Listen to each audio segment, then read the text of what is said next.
ಏನ್ ಮಾಡ್ಬೇಕು ನಾ ಈಗ ನಮ್ಮ ಮಗ ಫೋನ್ ಹಚ್ಚಬೇಕನ ಹಚ್ಚಬೇಕು ಸಾಕಾಗೋಗೈತೆ ನನಗೆ ಏನ್ ಮಾಡ್ಬೇಕು ನಾನು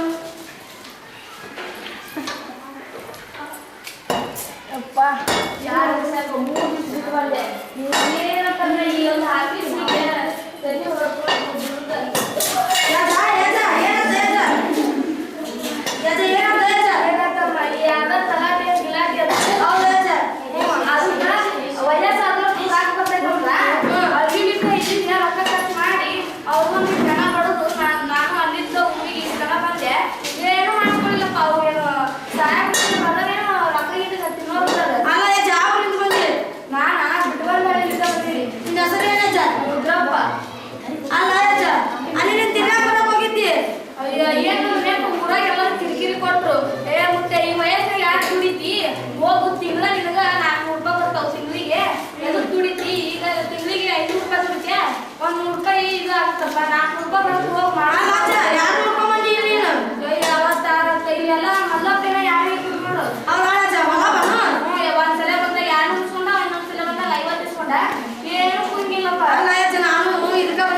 MBBS ಕಲಾವಿದನ ಅದಕ್ಕೆ ಜಾತಿ ಪ್ರಮಾಣ ಪತ್ರ ಬೇಕಾಗಿತ್ತು ಮಾಡ್ಸಕಂತ ಬಂದ್ರೆ ಮಲ್ಲ ನಾನು ಕಡೆ ರೊಕ್ಕ ಇಸ್ಕೊಂಡ್ ಜಾಗ ಈಗ ಏನ್ ಮಾಡ್ತಮ್ಮ ಯಾಕ ನನಗೂ ಅಡ್ಡಾಡ್ ಸಾಕಾಗೈತಿ ಒಂದ್ ಸ್ವಲ್ಪ ಹೊತ್ತು ಕುಂದ್ರು ನೋಡುನಿಲ್ಲ ತಲಾಟಿ ತಹಸೀಲ್ದಾರ್ ಆಫೀಸ್ಗೆ ಹೋಗ್ರಿ ಯಾಜ ತಡಿಯಪ್ಪ ಯಾಜ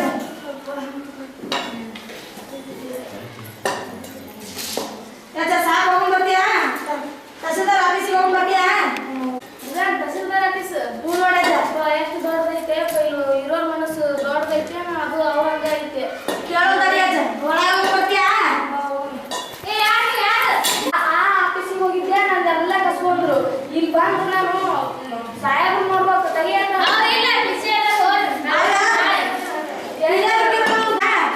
ನಾಳೆಯಿಂದ ನನಗೆ ಹಾಲು ಕೇಳೋ ಹುಡುಗರಿಗೆ ಯಾಕ ಈಗ ಹೋಗಪ್ಪ ನಿನ್ ತಮ್ಮಿಗೆ ಹತ್ತಿಸ್ತೀನಿ ಈಗ ಹೋಗು ಇನ್ನೊಂದಿನ ನಾಳೆ ಬರು ಹತ್ತಪ್ಪ ನಾಳೆ ಹೋಗ್ಬೇಕ ಒಂದು ವಾರದ ನಂತರ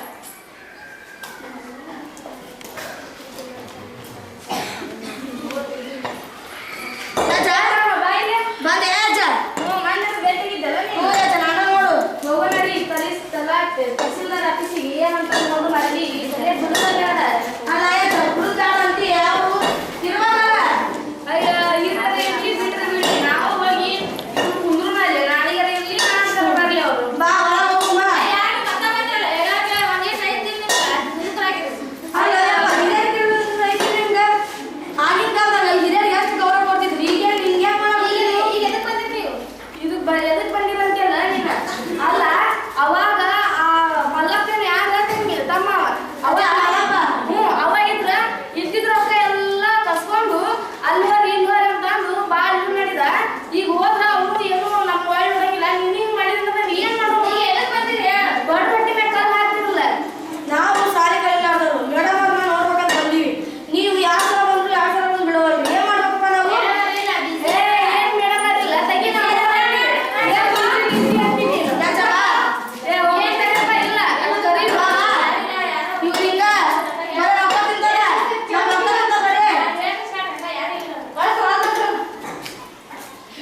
ಯಾಚ ಹೋಗೋಣ ಹೋಗುಂಬ ಇನ್ನೊಂದಿನ ಬರೋಣ ಬರ್ತೀಯೇನ ಈಗ ಹೋಗೋಣ ಅಕ್ಕಿ ಮೇಡಮ್ ಅದೇನಿಲ್ಲ ಯಪ್ಪ ಕೇಳೋಣ ತಡಿ ಇನ್ನೊಂದು ಕೇಳೋಣ ಅಲ್ಲ ತಮ್ಮ ಮೇಡಮ್ ಅವ್ರದಾರಿ ನೋಡಪ್ಪ ಹಂಗೆ ಮಾಡ್ಬೇಕು ಏನಿದೆ ಕೇಳ್ಕೊಂಡ್ಬರ್ತೀನಿ ಕಳ್ಸಂತ ಅವೇ ಹೇಳಿದೆ ಮೇಡಮ್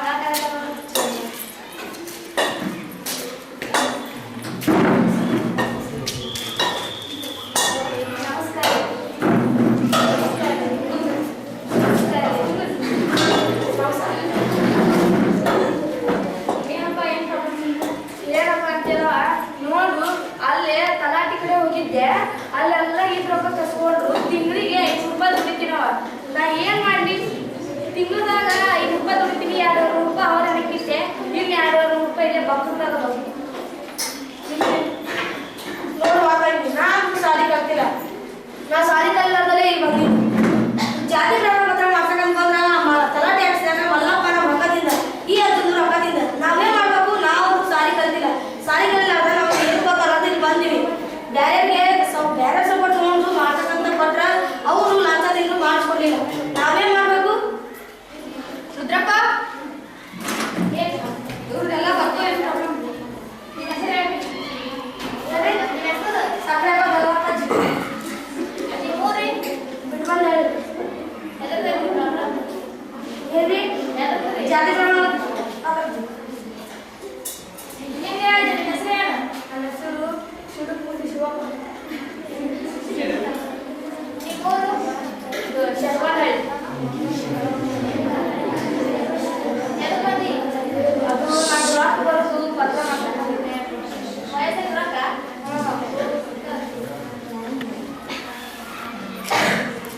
ಅವ್ರ ಬಗ್ಗೆ ಕ್ರಮ ತಗೊಂಡೆಲ್ಲ ಮಾಡಿಸ್ಕೊಡ್ತೀವಪ್ಪ ಇಲ್ಲ ಇನ್ನೊಂದು 2-3 ದಿನ ಬಿಟ್ಟು ನೋಡವ್ವ ನೀನು ನಾವು ಗೊತ್ತ ಅಲ್ಲಿಂದ ಇಲ್ಲಿ ಬರ್ತೀವಿ ನೋಡು ಮಾಡಿ ಕಡೆ ಎಷ್ಟು ರೊಕ್ಕ ಇಸ್ಕೊಂಡ್ರ ನಮ್ಮ ಕಡೆಯಿಂದ ಅವ್ರು ಎಷ್ಟು ರೊಕ್ಕ ಇಸ್ಕೊಂಡ್ರ ಅವ್ರ ರೊಕ್ಕ ಇಸ್ಕೊಂಡು ಪದ್ಧತಿನೂ ನಿಮ್ದು ಆ ಜಾತಿ ಪ್ರಮಾಣ ಪತ್ರನೂ ಮಾಡ್ಕೊಡು ಪಾಪ ಈ ಅಜ್ಜ ತಿಂಗಳಿಗೆ 5 ರೂಪಾಯಿ ದುಡಿತಾರಂತ 5 ರೂಪಾಯಿದಾಗ 200 ರೂಪಾಯಿ ಅವ್ನೇ ನಡ್ಕಿಟ್ಟ ಏನ್ ಮಾಡೋದು ಪಾಪ ಈ ಅಜ್ಜ ಮಾಡಿಸ್ಕೊಡ್ತೀವಿ ಅಂತ ಹೇಳಿರಪ್ಪ ಅಲ್ವಾ ತಂಗಿ ಮಾಡಿಸ್ಕೊಡವ ನೋಡುವ ನಿನ್ನ ಹೆಸರಲ್ಲೇನ ಅವ್ರ ರೊಕ್ಕ ತಗೊಂತೀವಿ ನಾವು ಹೋಗಿ ಮತ್ತೆ ಆಯ್ತಾ ನಂತರ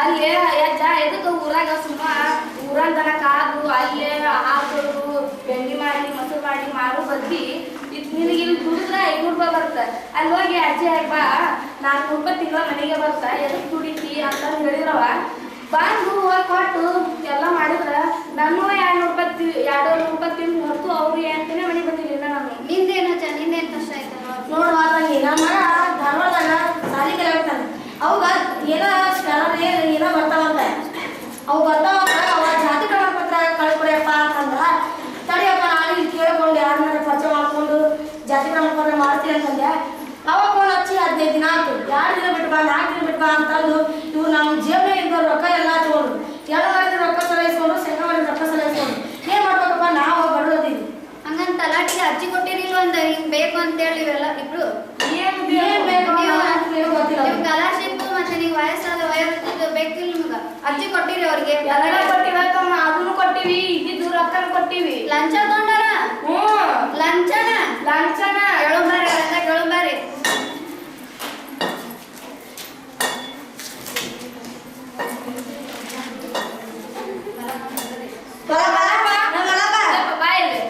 ಅಲ್ಲ ನಾನು ಅವಾಗ ಮರ್ಯಾದೆ ಕೊಟ್ಟು ಕೇಳಿದೆ ನಿನ್ನ ಏನಂತಂದ್ರೆ ವಯಸ್ಸಾಗಿದ್ದು ರೊಕ್ಕ ಬಂದವನ ಮಾಡಿಸ್ಕೊಡು ಅಂತಂದ ಇದ್ದಿದ್ದು ರೊಕ್ಕ ಕಸ್ಕೊಂಡ್ ಕ್ಯಾಟ ಈ ಕಾಲ್ ಕಳ್ಸಿ ಅಜ್ಜ ತಡೆ ಅಜ್ಜ ಅವ್ರ ಮೇಡಮ್ ಅಂತ ಕೊಟ್ಟಿರಿಲ್ಲ ಅಜ್ಜ ಅಲ್ಲೇ ಕೇಳೋಣ ಸಾಹೇಬ್ ಅಂತ ಕಟ್ಟಿವಿ ಕೊಟ್ಟಿರಿಲ್ಲ ಅದರನ್ನ ಸಾಹೇಬ್ರಿ ಇಲ್ಲ ಊರಿಗೆ ಹೋಗ್ಯಾರ ಕರೆ ಹೇಳ್ರಿ ಇಲ್ಲ ನಾವು ಮೇಲಧಿಕಾರಿಗಳಿಗೆ ಫೋನ್ ಹಚ್ಚಿರ್ತೀವಿ ಕರೆಸ್ರಿ ಅವ್ರು ಊರಿಗೆ ಹೋಗ್ಯಾರ ಈಗ ಇಲ್ಲಿ ಅವರು ಸರಿ ಬಾ ಅಜ್ಜ ಬರ್ರಿ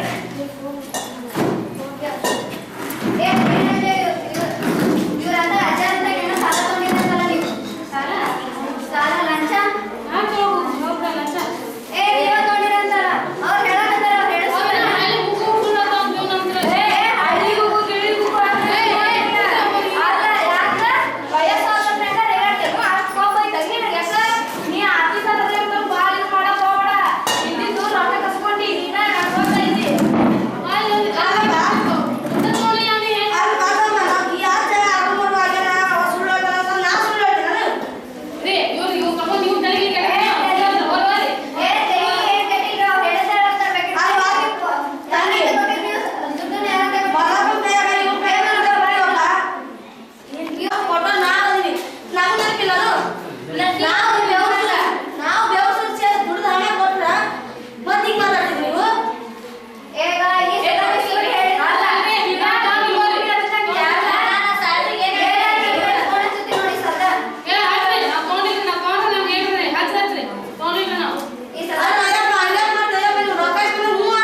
ನಾನು ಸುಳ್ಳು ಹೇಳಂಗಿಲ್ಲ ನಾ ಇವತ್ತ ನಾಳೆ ಸಾಯ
ಕೆಲಸ. ನಿಮಗ ಮತ್ತೆ ಮುಂದೆ ನಿಮ್ಮ ಮಕ್ಕಳಿಗೂ ಕಲಿಯಾಕು ಸುಲಭವಾಗಿ ಅನುಕೂಲ ಕೊಡುತ್ತದೆ. ಏನಂತೀವ ತಂಗಿ ನೀವು ನಾವೇನು ಹಳ್ಳಿ ಇರ್ತೀವಿ ಇನ್ನ ಸಾಲಿ ಕಲ್ತ ಮುಂದೆ ಏನು ಸ್ವಲ್ಪ ತೆರಿಗೆ ಅಷ್ಟೇ ಸೇವೆ ಪಡೆಯಲು ಬಯಸುವ ಎಲ್ಲ ಮಾಲೀಕರಂದ್ರೆ ನೀವೆಲ್ಲ ಸಂಬಂಧಿಸಿದ ನಿಮಗೆ ಅರ್ಜಿ ಸಲ್ಲಿಸಬೇಕು. ನೀವು ಅರ್ಜಿ ಸಲ್ಲಿಸಿದಾಗ ಅವರು ನಿಮ್ಗೆ ರಸೀದಿ ಕೊಡ್ತಾರೆ. ಆ ರಸೀದಿಯೊಳಗ 15 ಅಂಕಿಗಳ ಕೊಡ್ತಿರ್ತಾವೆ. ಅದರಲ್ಲಿ ಮೊಬೈಲ್ ನಂಬರ್ ಸಂಖ್ಯೆ ಇದ್ದಲ್ಲಿ SMS ಮೂಲಕ ನೀವು ಮಾಹಿತಿಯನ್ನು ಪಡೆಯಬಹುದು ಮತ್ತು ವೆಬ್ಸೈಟ್ ಮೂಲಕ ಮಾಹಿತಿ ಪಡೆಯಬಹುದು. ನೀವೀಗ ಒಂದೆಡೆ ಮೆಸೇಜ್ ಮಾಡ್ತೀರಿ ನೀವು ನಮ್ಮ ಫೋನ್ ಬಂದ್ರ ಎತ್ತ ಕಾಣಂಗಿಲ್ಲ ನನಗೆ. ನಿಮ್ಮ ಮಕ್ಕಳು ಅದಾರಿಲ್ಲ, ನಿಮ್ಮ ಮಕ್ಕಳು ಅಂತ ಹೋಗಿ ಹಿಂಗೆ ಹೇಳೋರಿಗೆ ಈ ಇಂಥ ಸಕಾಲ ಯೋಜನೆ ಬಂದೈತಿ ಅದಕ್ಕೆ ಮೆಸೇಜ್ ಮೂಲಕ ಮತ್ತು ಇಂಟರ್ನೆಟ್ ಮೂಲಕ ಹಾಕಿದ್ರೆ ಹೋಗುತ್ತದೆ ಅನ್ನೋದು. ಅದು ಈಗ ನೋಡಿ ನೀವು ಬಂದ್ರು ಒಂದು 2-3 ತಿಂಗಳಾಯ್ತು ಮಾಡ್ಕೊಟ್ರೆ ಅವ್ರು ಮಾಡ್ಕೊಡ್ಲಿಲ್ಲ. ಸಕಾಲ ಯೋಜನೆ ಇದ್ದಲ್ಲೇ ಮಾಡ್ಕೊಡ್ತಾರೆ ಅವರು. ಅವ್ರಿಗೆ ಅದಕ್ಕೊಂದು ಅರ್ಜಿ ಹಾಕ್ಬೇಕು. ಅರ್ಜಿ ಹಾಕಿದಾಗ ಕರೆಕ್ಟಾಗಿ ಇದಾಗುತ್ತೆ. ಅದ ಸಕಾಲದ್ದೇ ಇದು ಚಿಹ್ನೆ, ಇದು ಸಕಾಲ ಇರ್ತಲ್ಲ ಇದು ಚಿಹ್ನೆ. ಇದಕ್ಕೆ ದೇಹವಾಗಿ ಏನು ಗೊತ್ತೇನು, ಇನ್ನು ನಾಳೆ ಇನ್ನಿಲ್ಲ ಹೇಳಿದ ಸಮಯಕ್ಕೆ ತಪ್ಪಲ್ಲ ಅನ್ನೋದು. ಅಂದ್ರೆ ಇವತ್ತಿನ ಕೆಲಸ ಇವತ್ತ ಆಗುತ್ತೆ. ಮತ್ತೆ ನಾಳೆ 4 ದಿವ್ಸ ಬಿಟ್ಟು ಹಂಗಂತಾರೆ ಹಂಗೆ ಹೇಳಿರಲ್ಲ. ಇವತ್ತು ಹೋಗಿರ್ತಿರಿಲ್ಲ ಈ ಸತ ಮಾಡ್ಕೊಟ್ಬಿಡ್ತಾರೆ ಅವರು. ಅಲ್ಲ ಇಷ್ಟು ಹೇಳಿದ್ರಿಲ್ಲ ಸಕಾಲಕ್ಕೆ ಮುಂದಿನ ಸಲ ಬರ್ತೀವಲ್ಲ ಅರ್ಜಿ ಹಾಕೊಂಡು ಒಂದಿನ ಬರುತ್ತೆ. ಏನಂತಮ್ಮ ನೆನಪು ಬಂತಮ್ಮ ಹಾಕ್ರಿ ಯಾಕಂದ್ರೆ ಇಷ್ಟ ಅಡ್ಡಾಡ್ತೀವಿ. ಈಗ ಈ ಸಕಾಲದ ಐತಲ್ಲ, ಈಗ ಎಲ್ಲರೂ ಇದು ಅಭಿವೃದ್ಧಿ ಪಡಿಬೇಕು. ಇನ್ನೂ ಹೆಚ್ಚಿಗೆ ಅಭಿವೃದ್ಧಿ ಪಡಿಬೇಕು. ಸಕಾಲ ಅಂದ್ರೆ ಈಗ ನಿಮ್ಮಂತ ಜನರಿಗೆ ಯಾರಿಗೂ ಗೊತ್ತಿಲ್ಲ. ಇದು ನಾವು ಈ ನಾಟಕ ಸಕಾಲದ ನಾಟಕ ಮೂಲಕ ಜನರಿಗೆ ತಿಳಿಯಲು ಬಯಸುತ್ತೇನೆ.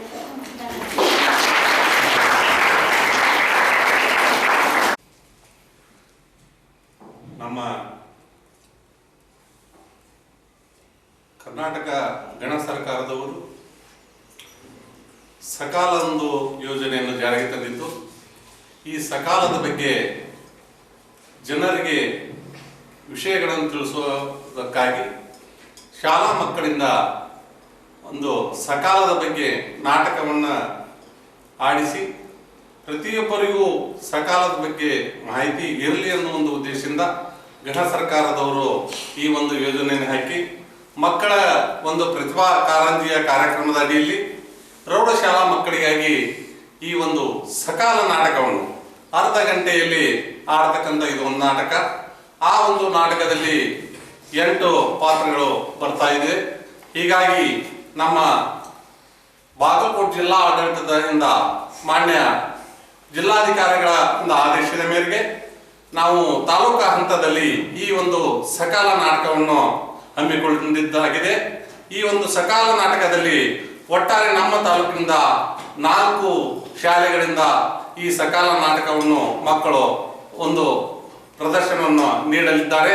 ಅದರಲ್ಲಿ ಮೊದಲನೇದಾಗಿ ನಮ್ಮ ಹುಣಗುಂದ ತಾಲೂಕಿನ ಆದರ್ಶ ವಿದ್ಯಾಲಯದ ಮಕ್ಕಳು ಈ ಸಕಾಲ ನಾಟಕವನ್ನು ಪ್ರದರ್ಶಿಸಿದ್ದಾರೆ. ತದನಂತರ ನಮ್ಮ ಹುಣಗುಂದ ನಗರದ ವಿದ್ಯಾನಗರದ ಪ್ರೌಢಶಾಲೆಯ ಮಕ್ಕಳು ಬೀದಿ ನಾಟಕದ ಮುಖಾಂತರ ಈ ಜನರಿಗೆ ಸಕಾಲದ ಬಗ್ಗೆ ವಿಷಯವನ್ನು ಪ್ರದರ್ಶಿಸ್ತಾ ಇದ್ದಾರೆ. ಅದೇ ರೀತಿ ನಮ್ಮ ಅಮೀನ್ಗಡದ ಶ್ರೀ ಸಂಗಮೇಶ್ವರ ಪ್ರೌಢಶಾಲೆಯ ಮಕ್ಕಳು ಸಹ ಈ ಒಂದು ಸಕಾಲದ ಬಗ್ಗೆ ಅವರು ಸಹ ನಾಟಕವನ್ನು ಪ್ರದರ್ಶನ ಮಾಡ್ತಾ ಇದ್ದಾರೆ. ಹಾಗೂ ಮಹಾತ್ಮ ಗಾಂಧೀಜಿ ಪ್ರೌಢಶಾಲೆ ಗುಡೂರದ ಮಕ್ಕಳು ಸಹ ಸಕಾಲದ ನಾಟಕವನ್ನು ಈ ಒಂದು ವೇದಿಕೆಯಲ್ಲಿ ಪ್ರದರ್ಶಿಸ್ತಾ ಇದ್ದಾರೆ. ಒಟ್ಟಾರೆ ಸಕಾಲದ ಬಗ್ಗೆ ಜನರಿಗೆ ಒಂದು ವಿಚಾರಗಳನ್ನು ತೋರ್ಪಡಿಸುವುದಾಗಿ ಮಾನ್ಯ ಜಿಲ್ಲಾಧಿಕಾರಿಗಳ ಆದೇಶದನ್ವಯ ಈ ಒಂದು ಸಕಾಲ ನಾಟಕವನ್ನು ಜನರಿಗೆ ಒಂದು ಎಚ್ಚರಗೊಳಿಸುವ ಸಲುವಾಗಿ ವಿವಿಧ ಕಚೇರಿಗಳಲ್ಲಿ ಕೆಲವೊಂದು ಕೆಲಸಗಳು ಒಂದು ವೇಳೆಗೆ ಸರಿಯಾಗಿ ನಡೆಯುವ ಉದ್ದೇಶದಿಂದ ಆ ಸರ್ಕಾರಿ ಸೇವೆಯಲ್ಲಿರತಕ್ಕಂಥ ಆಡಳಿತ ಮಂಡಳಿಯವರು ಜನಸಾಮಾನ್ಯರಿಗೂ ಸಹ ಒಂದೇ ವೇಳೆಯಲ್ಲಿ ಅವರಿಗೆ ಕೆಲಸವನ್ನು ಮಾಡಿಕೊಡಿಸುವಂತ ಯೋಜನೆ ಇದು. ಹೀಗಾಗಿ ಜನಸಾಮಾನ್ಯರಿಗೆ ಸಕಾಲದಲ್ಲಿ ಅರಿವು ಮೂಡಿಸುವುದಕ್ಕಾಗಿ ನಮ್ಮ ಪ್ರೌಢಶಾಲಾ ಮಕ್ಕಳಿಂದ ಈ ಯೋಜನೆಯನ್ನು ಪ್ರದರ್ಶನಗೊಳಿಸಲಿಕ್ಕೆ ಗಣ ಸರ್ಕಾರದವರು ಆದೇಶ ನೀಡಿದ್ದಾರೆ. ಹೀಗಾಗಿ ಹುಣಗುಂದ ತಾಲೂಕಿನಿಂದ ಒಟ್ಟಾರೆ 4 ತಂಡಗಳು ಸಕಾಲದಲ್ಲಿ ಭಾಗವಹಿಸಿ ಮುಂದೆ ಜಿಲ್ಲಾ ಹಂತದಲ್ಲಿ ನಡೆಯತಕ್ಕಂಥ ಈ ಪ್ರತಿಭಾ ಕಾರಂಜಿಯಲ್ಲಿ ಈ ಒಂದು ಪ್ರಥಮ ಬಂದಂತ ಈ ತಂಡದವರು ಅಲ್ಲಿ ಪ್ರದರ್ಶನ ನೀಡ್ತಾ ಇದ್ದಾರೆ. ಒಟ್ಟಾರೆ ಈ ಸಕಾಲ ಒಂದು ನಾಟಕದಲ್ಲಿ ನಗದು ರೂಪದ ಬಹುಮಾನವನ್ನು ಗಣ ಸರ್ಕಾರದವರು ಘೋಷಣೆ ಮಾಡಿದ್ದಾರೆ. ಪ್ರಥಮ ಸ್ಥಾನ ಪಡೆದಂತ ತಾಲೂಕಾ ಮಟ್ಟದ ಒಂದು ಈ ತಂಡಕ್ಕೆ 2,000 ರೂಪಾಯಿ ನಗದು ಬಹುಮಾನ, ದ್ವಿತೀಯ ಪ್ರಶಸ್ತಿ ಪಡೆದಂತ ತಂಡಕ್ಕೆ 1,500 ರೂಪಾಯಿ ನಗದು ಬಹುಮಾನ ಹಾಗೂ ತೃತೀಯ ಸ್ಥಾನದಲ್ಲಿ ಬಂದಂತವರಿಗೆ 1,000 ರೂಪಾಯಿ ನಗದು ಬಹುಮಾನವನ್ನು ಘೋಷಣೆ ಮಾಡಿದ್ದಾರೆ. ಹೀಗಾಗಿ ಒಟ್ಟಾರೆ ನಮ್ಮ ಹುಣಸೂರು ತಾಲೂಕಿನಿಂದ 4 ತಂಡಗಳು ಈ ಒಂದು ಪ್ರತಿಭಾ ಕಾರಂಜಿಯ ಒಂದು ಕಾರ್ಯಕ್ರಮದ ಅಡಿಯಲ್ಲಿ ಸಕಾಲ ಎಂಬ ನಾಟಕವನ್ನು ಪ್ರದರ್ಶನ ಮಾಡುತ್ತಿದ್ದಾರೆ.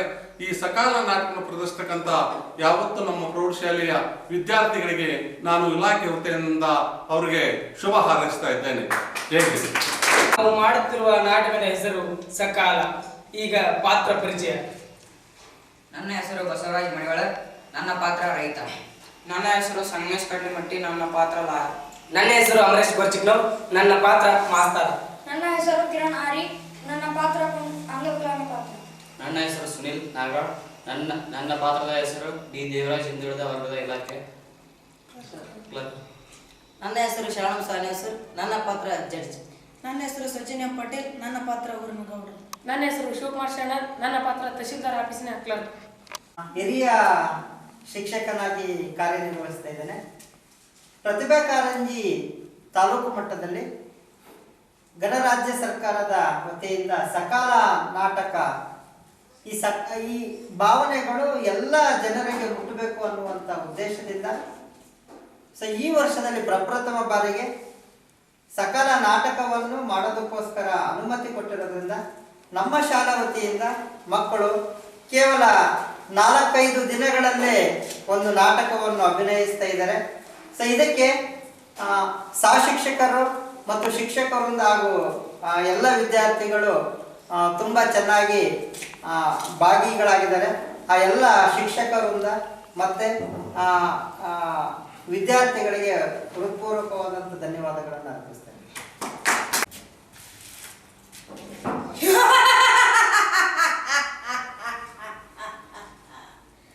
ನಾನು ಶ್ರೀರಾಮಪುರದ ರಾಮೇಗೌಡ.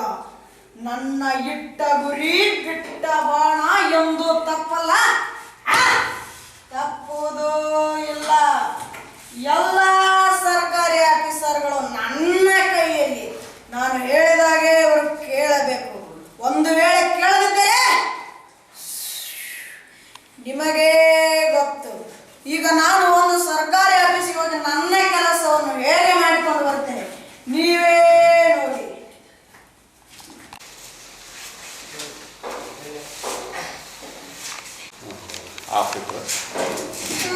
ಇದ ಹಿಂದೆ ಉಳಿದ ವರ್ಗಗಳ ಇಲಾಖೆ. ಇದ ಎಷ್ಟು ಸಲ ಬಂದೆ ನಾನು. ಇದಿನ ಹಿಂದ ಉಳಿದತ್ತಿನ ಯಾವ ಮುಂದೆ ಬರ್ತಾ ಏನ ಹಿಂದರ ಹೊಡಿಲಿ ಮುಂದರ ಹೊಡಿಲಿ. ನಾನು ಬಂದ್ ಕೆಲಸ ಮುಗಿಸೋದಕ್ಕೆ. ನಾನು ಶ್ರೀರಾಮಪುರದಿಂದ ರಾಮೇಗೌಡ ಅಂತ.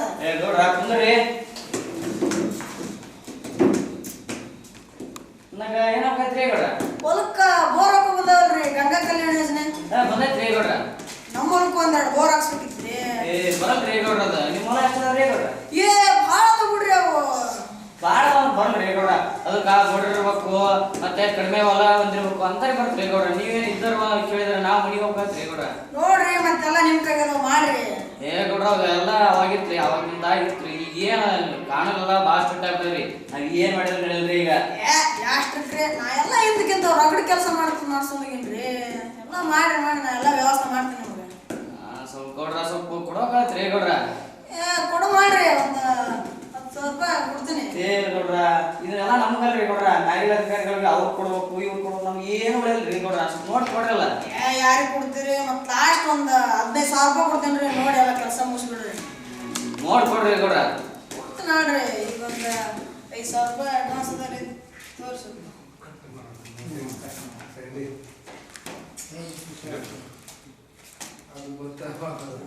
ಸರಿ ಗೌಡ್ರ, ನಾನು ಬರ್ತೇನ್ರಿ.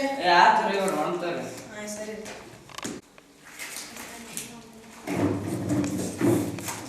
ನಮ್ಮ ಸಾಹೇಬ್ರು ಇದೇ ತಮ್ಮ ಅಂತಂದ್ರೆ ಇದೇ ಗೌಡ್ರು ಬಂದ್ರು ಹಂಗ ಸಾಹೇಬ್ರು ನೆನಪಾಗಿಲ್ಲ. ಈಗ ಹೋಗಿ ಕೊಟ್ಟವ್ರ ಫಸ್ಟ್ನಕ್ಕೆ ಎಷ್ಟು ಹರಡಿದ ಆಫೀಸರ್ ಲಕ್ಷ್ಮಿ ಅದ ನನ್ನ ಹತ್ರ.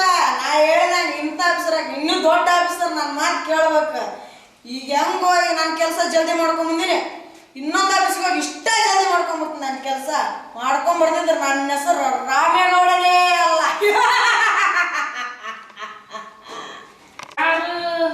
ಓ ನೀವು ಯಾವ್ದು ಶ್ರೀರಾಮಪುರದ ರಾಮೇಗೌಡಲ್ಲ? ಹೌದು, ನಿಮ್ನ ಇಲ್ಲೇ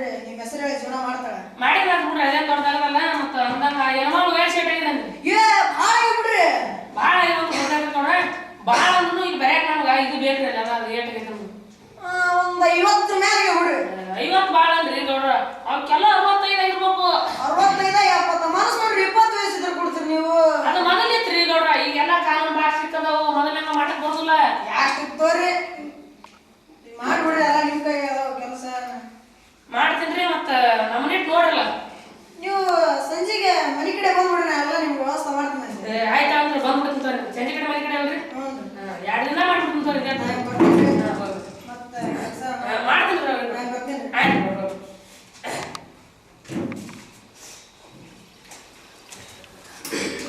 ಯಾವ್ದು ಚಂಡಿ ಕಡೆ ಗೌಡ್ರ ಹತ್ರ ಮನೆ ಕಡೆ ಬಾ ಅಂದಾರ 1500 ಕೊಡಾಕ ಖರ್ಚಾಗ ಯಾಕೆ ಮಾರ ಅವ್ರ ಮನ್ಯಾಗ ರಗಡ್ ದನ ಅದಾವ ಅದ್ರೊಳಗೆ ಒಂದು ಜರ್ಸಿ ಆಗ ತಗೊಂಡ್ಬಂದ್ಬಿಟ್ರಾತು ನಾನು ನೋಡಿ ಹೆಂಗದೀನಿ ಬಡಗದಿನಿ ಹೈನಾ ಪೈನ ಉಂಡು ನಮ್ಮ ಫಿಲ್ಮ್ ಆಕ್ಟರ್ ದೊಡ್ಡ ಆಗಿಲ್ಲ ಅನ್ರಿ ಅವನಾಗ ಆಗ್ಬೇಕಂತ ಮಾಡೀನ್ರಿ ನಾನು ಹೆಂಗಿನ ಮತ್ತೇನ್ರಿ ಹೋಗಿ ಒಂದು ಆಗ ತಗೊಂಡ್ಬಂದ್ಬಿಟ್ರಾತು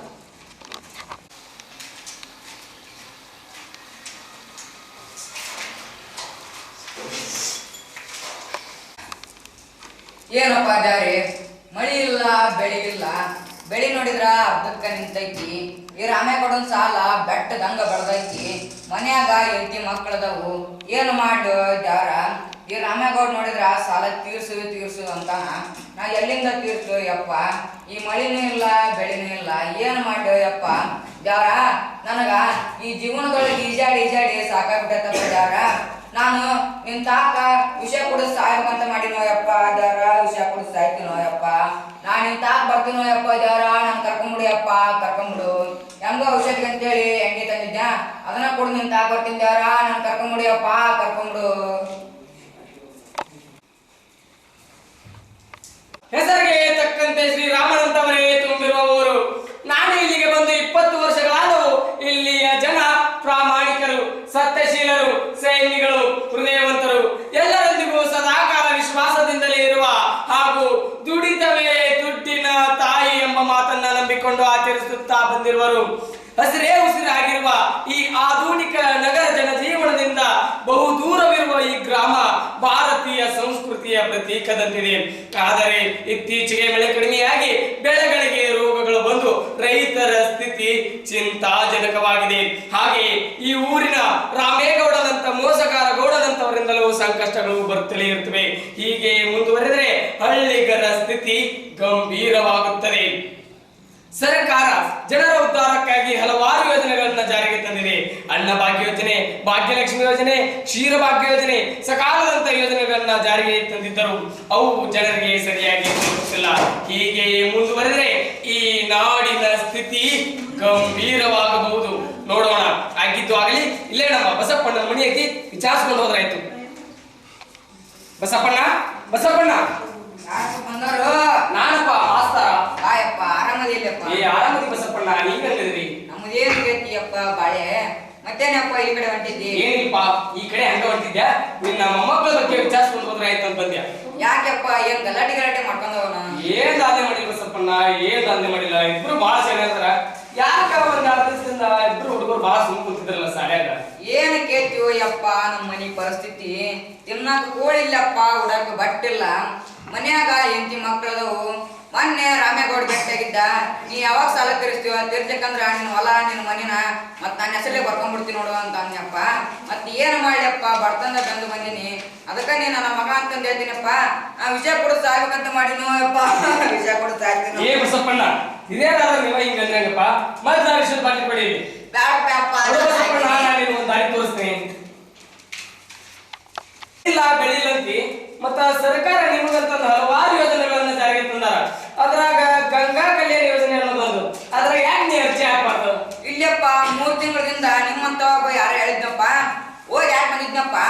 ಅವ್ರ ಕಡೆ ಸುದ್ದಿನೂ ಇಲ್ಲ, ಬೋರ್ ಇಲ್ಲ, ಏನ್ ಮಾಡ್ಯಪ್ಪ. ಸಾಲಿ ಕಲ್ತಿಲ್ಲ, ಮೂಲಿ ಕಲ್ತಿಲ್ಲ, ಏನು ಮಾಡ್ಯ. ಆಯ್ತು ಬಾಬಸಪ್ಪಣ್ಣ, ಈಗ ಆಗಿದ್ದಾಗ್ಲಿ.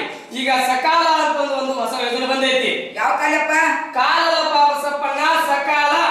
ಅದ್ರೊಳಗೆ ನಾನು ಒಂದು ಅರ್ಜಿ ತುಂಬಿಕೊಡ್ತೀನಿ. ಅದ್ರೊಳಗೆ ಅವ್ರ ಆಫೀಸ್ದಾಗ ಕೊಡು, ಅವ್ರು ನಿನ್ ಕೆಲಸ ಮಾಡಿಕೊಡ್ತಾರ. ತಗೋ ಬಚ್ಚ ಅರ್ಜಿ ಇಟ್ಕೋ. ಬೇಡಪ್ಪ ಗೊತ್ತೈತಿ. ಮೊಮ್ಮಗನ ಹತ್ರ ಕಟ್ ಕಳ್ಸ್ಬಿಡು, ನಾ ಕಟ್ ಕಳ್ಸ್ತೀನಿ ಅಂತ. ಅಂದಾಗ ರಿಸೀವ್ಡ್ ಕಾಪಿ ಅಂತ ಒಂದು ಕಾಗದ ಕೊಡ್ತಾರ ಅವ್ರು ಒಳ್ಳೆ ಅದು ಮಾತ್ರ ನೀ ತೆರೆದು ಮರಿಬೇಡ. ಆಯ್ತಪ್ಪ ಹೋಗ್ಬಾ ಪುಣ್ಯ ಬರ್ಲಿ. ಒಬ್ರು ಇದ್ರ ಕಾಲಕ್ಕೂ ಮಳಿ ಬೆಳಿ ಆಕೈತಿ. ಹೆಂಗೋ ಅವ್ರು ಈ ವರ್ಷ ಅಂತ ಸ್ವಲ್ಪ ಬೇರೆ ಬಂದೈತಾ. ಮತ್ ಮುಂದಿನ ಸಲ ಹೆಂಗಂತಂದ್ರ ನಾ ಹೋಗ್ಬಿಡ್ತೀನಪ್ಪ ಅಪ್ಪ ಹೋಗ್ಬಿಡ್ತೀನಿ. ಈಗ ಸ್ವಲ್ಪ ಎತ್ತಿ ಮೇವಾಕ್ ನೀರ್ ಕೊಡ್ತೀನ. ಹೆಂಗೋ ಸಾಲಿನ ನಮ್ಮಗ್ ಬರಂಗದನ್ನ ಅವ್ನು ಕಳ್ಸಿದ್ರ ಆತ. ನಮಸ್ಕಾರ ಈಶ್ವರ. ನಮಸ್ಕಾರ ಪಾಶಿಕಣ್ಣ. ಆರಾಮದಿರಲ್ರಿ? ಆರಾಮದಿ ಪಾಶಿಕಣ್ಣ, ನೀವ್ ಹೆಂಗದಿರಿ? ಏನ್ ಬಿಡ್ರಿ ನೋಡ್ತಿರ ನಮ್ ಬಾಳೆವು ಆ ಮ್ಯಾಲ್ ಕುಂತ್ರ ಸೂತ್ರಧಾರ ಅನ್ನವ